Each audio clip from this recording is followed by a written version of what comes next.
Constantino, pound for pound.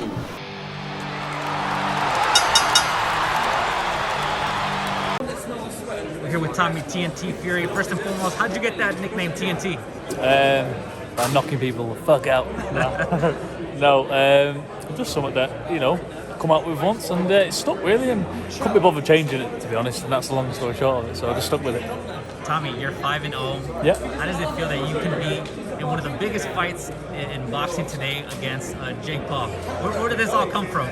It's big mouth, isn't it? You know, throwing shots and insults all over the internet. But, you know, I said it fair enough as it is. Everyone's seen the videos and stuff what I've said. You know, I'd fight him right now in this hotel lobby. You know, that's not a problem. But obviously he's got whatever he's got on his side going on. That's why he doesn't want to take the fight. But, you know, it is what it is. He keeps on saying negotiations are going forward and they're coming on and all this sort of stuff. But is it true? Where is it? I mean, the teams are talking, but it doesn't take that long to make a fight when somebody wants to fight as bad as I do. So he set his finger out. But we're flying to Miami after here, so I might go and pop in and say hello in his gym. So we'll see if he's game for that. So you're just going to pop in his gym? I'm going to pop in or roll into his gym. Hi, mate, you okay? See what he's got to say face to face, which is going to be absolutely jack shit. What do you think is going to happen if that happens? I'll probably uppercut him, followed by a triple left hook, and that'll be the end of Jake Paul. Cheers, mate. Thank you. You're welcome. What'd you make of his last performance against Jake Paul? You know, he knocked him out in the first round. Yeah, it was terrible. Terrible. I mean, he threw a right hand that I wouldn't even hit my mother with on the arm playing about. You know, it was what it was. I've never seen anything like it. It was a staged thing. You know, Ben Askren used to fight the UFC. He's took better shots than that, let's just say. And he folds like a deck chair and then smiles on the way back to the change room. It seems like a proper legit thing, that, doesn't it? But anyway, it is what it is. He's in his business and I'm in mine. But I know if we were to meet in the ring, you know, the people I've fought in the past, is going to prepare me better for that than the people he's fought. Let's put it that way. What do you make of him being in boxing? A lot of people show him love. Some people don't like it. Yeah. They disagree with it. They don't like it. What do you make of it? I actually, I don't have a problem with it. You know, it brings more eyes to the sport, and it is what it is. But I have a problem with the things he says sometimes. You know, not just about me, the things in general. But when he starts bringing me into the occasion of it, all right. No matter what you got to say, let's fight. Let's get it on. You know, and it's not like, I've said this from time and time again, it's not like I'm, you know, some sort of Olympic gold medalist or a big amateur star. I'm not. I've had 10 amateur fights when I was 15, and I've had 5 pro fights. On paper, sort of similar.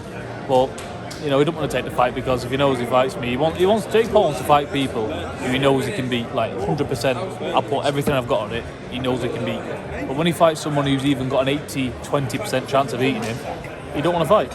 He does not want to fight, and you will never ever see Jake Paul in a fight where you're going to think, oh, Jake Paul could get beaten. Never, because he's not going to pick a fight like that. He never will, because he's too smart for that. He's too cunning for that. So he'll pick his opponents nicely, like he's doing with these UFC fighters who can't fight, you know, wrestlers and whatever he's going to fight. But at the end of the day, if he wants to get it on, I'm in his home country, give me a call. It's a huge fight. You know, you're across the pond, so you're bringing in the UK fans. Yeah. You know, you have over 2 million followers on Instagram. So 3.4. 3.4, I'm sorry about that. Yes. So obviously you bring popularity, also a new audience with the reality show.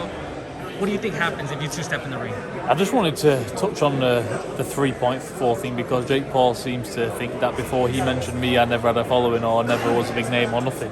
Not saying that I am, but you know, let's have it right. Jake Paul and me have only been speaking for the past, you know, few months. You know, my fights, I've had more views in his fights, and I checked that on DAZN. His full fight, I didn't even have it nowhere near as much as my fights. So he needs to get his facts right before he opens his big trap.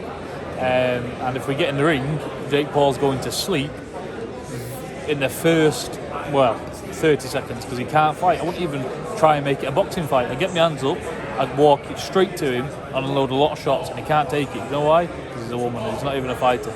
And he just pretends he's a fighter, he's a YouTube person. And if you got it properly, he'd be on the floor for a week.